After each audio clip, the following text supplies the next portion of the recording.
Copenhagen, the 4th of March, 1943. Just after 9 in the evening, a man in an unremarkable overcoat steps out of a doorway on a quiet residential street and falls into step a few paces behind another man walking home. There is nothing in his posture to suggest what is about to happen. His right hand rests in his coat pocket, closed around a length of matte black tubing not much larger than a bicycle pump. He closes the distance. There is no bang, no muzzle flash that anyone on the street will remember, only a sound later described by witnesses as barely louder than a cough, or a book dropped onto a carpeted floor. Seconds later, the man in the overcoat has turned a corner and vanished into the blackout, and the informer who betrayed a resistance cell to the Gestapo is dying on the pavement behind him. What just happened on that Danish street was not luck, and it was not improvisation. It was engineering. The weapon in that man's pocket had been designed, tested, and manufactured for precisely this purpose by British scientists working in a requisitioned country house 40 miles north of London, and it remains one of the strangest and most effective pieces of hardware to emerge from the Second World War. This is the story of the Welrod, the pistol built to kill in silence. To understand why such a device was ever needed, you have to understand the peculiar and often thankless nature of the war being fought away from the battlefields, in the shadows of occupied Europe. By 1941, huge stretches of the continent, from the fjords of Norway to the vineyards of France, lay under German control, and Britain's response included the creation of the Special Operations Executive, an organization whose entire purpose was to, in Winston Churchill's phrase, set Europe ablaze through sabotage, subversion, and support for local resistance. But resistance work brought with it a problem that conventional soldiers rarely faced. Agents parachuted into occupied territory did not operate on a front line with allies at their backs. They lived among civilians, moved through checkpoints, boarded trains under false papers, and depended entirely on secrecy for their survival. Sometimes that secrecy was broken not by the Germans directly, but by informers, local collaborators, blackmailed neighbors, or opportunists who traded knowledge of a safe house or a courier's identity for money or protection. A resistance network could be unraveled in days by a single loose tongue, and entire cells, along with the families sheltering them, could be arrested, tortured, and shot as a result. Existing weaponry was hopelessly unsuited to dealing with this threat. A standard service pistol, even a compact one, is a loud object. The crack of a 9mm round fired in a city street carries for hundreds of meters and draws attention within seconds, precisely the outcome an agent operating undercover could least afford. Improvised solutions existed. Knives were silent, but required the user to get uncomfortably close and carried obvious physical risk.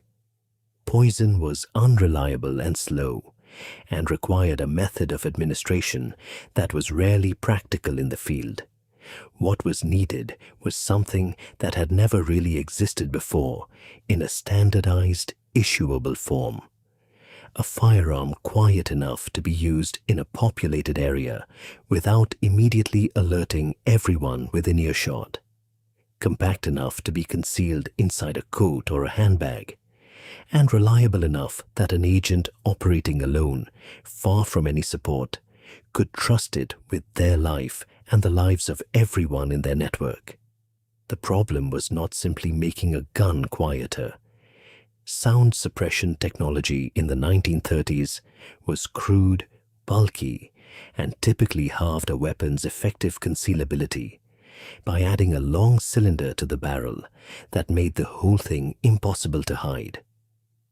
Britain's intelligence services needed something that didn't yet exist on any drawing board in Europe, a weapon built from first principles around the single requirement of silence.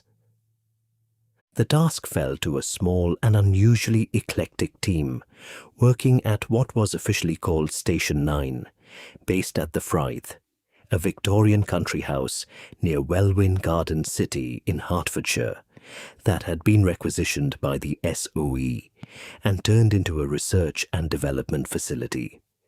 The scientists there, drawn from engineering, chemistry, and even the toy and fireworks industries, were tasked with dreaming up the tools of clandestine war, from exploding rats to compasses hidden in buttons. Among their most significant achievements was the pistol that took its name from a contraction of Welwyn and Rod, the Welrod. Development began around 1942, led by a team that included Major Hugh Reeves, and the resulting weapon looked almost nothing like a conventional handgun. Rather than the familiar silhouette of a grip beneath a barrel, the Welrod was essentially a single straight tube, roughly the length of a small torch, with a narrow magazine protruding downward from the rear that doubled cleverly as the pistol's handgrip. The genius of the design lay in treating suppression not as an accessory bolted onto an existing gun, but as the entire architecture of the weapon. Conventional suppressors work by giving the hot, expanding gases behind a bullet room to slow down and cool before they reach open air. And the Welrod's entire body was built around this principle from the outset. Along the barrel itself, a series of rubber washers, sometimes described by veterans as similar in feel to thick pencil erasers, gripped the bullet as it passed through, forming a temporary seal that stopped propellant gas from escaping ahead of the projectile and venting noisily into the open air. Beyond the barrel, a further chamber packed with fine wire mesh, not unlike scouring pad wire tightly wound, gave the remaining gas somewhere to expand and cool before it finally escaped. The combined effect was startling for its era.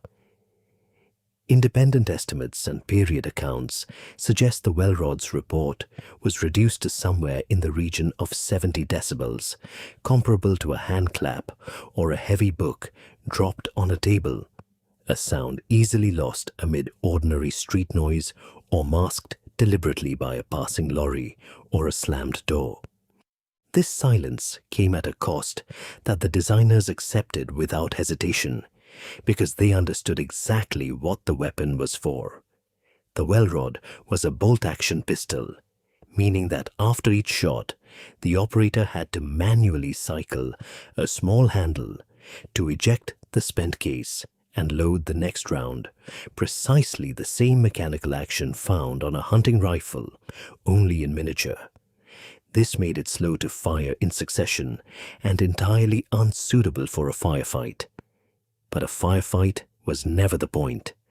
The Welrod was built for one purpose: a single, close-range shot delivered without warning, followed by an unhurried withdrawal from the scene before anyone realized what had occurred.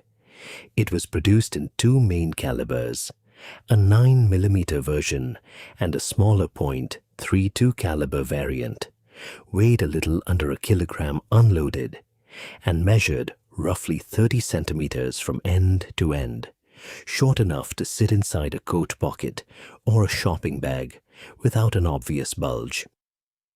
Manufacture was carried out under conditions of considerable secrecy, with components produced across several British workshops and assembled at Station 9 itself.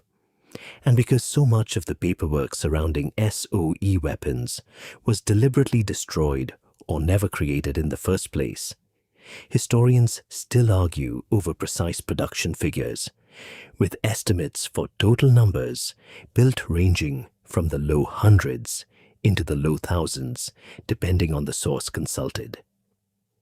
Getting a sense of how the Welrod was actually used in the field means accepting, honestly, that much of this history is fragmentary. SOE agents did not file detailed after-action reports on assassinations for obvious reasons, and many operations that almost certainly involved the weapon were never formally attributed to it in surviving records. What can be said with confidence is that Welrods were issued to agents and resistance contacts across occupied Europe, most notably in France, Norway, and Denmark, where SOE-trained networks used them against informers, collaborators, and, in isolated cases, German intelligence personnel, whose removal was judged to be of direct value to resistance operations. Danish resistance groups in particular are documented as having received and used the weapon during the tense final years of occupation, when the threat from informers inside their own communities was arguably more dangerous to network survival than the Gestapo itself. The psychological effect on occupying forces and their collaborators, once word spread that such a weapon existed, appears to have been considerable, introducing a persistent, low-grade fear that an assassin might already be standing close enough to strike without any prior warning at all, a fear that ordinary firearms, for all their power, had never quite managed to instill. If you are finding this interesting, a quick subscribe helps more than you know, and it costs nothing but a tap. Britain was not alone in pursuing this kind of weapon, though the results elsewhere tell a revealing story about differing priorities. Germany experimented with suppressed pistols of its own, most notably a modified version of the Sauer 38H, fitted with an integral suppressor for use by intelligence services. But German efforts generally treated suppression as a bolt-on refinement to an existing sidearm rather than as the founding principle of an entirely new design, and the results were noticeably noisier and less consistently effective than the Welrod, which had been engineered as a suppressed weapon from its very first sketch. Across the Atlantic, America's Office of Strategic Services developed its own answer, the high-standard HDM, a suppressed .22 caliber pistol that, unlike the Welrod, was semi-automatic and built on a genuinely quiet, sporting-style .22 platform. In terms of pure sound reduction, the American weapon may have had a slight edge thanks to the naturally subsonic and quiet nature of .22 ammunition, but it sacrificed stopping power for that advantage, firing a far smaller and less immediately lethal round. The Welrod, by contrast, offered a genuine choice between calibers, allowing operators to select the smaller .32 for maximum discretion or the larger 9mm when a single, certain shot mattered more than absolute silence, a flexibility that neither its German nor its American rivals could quite match.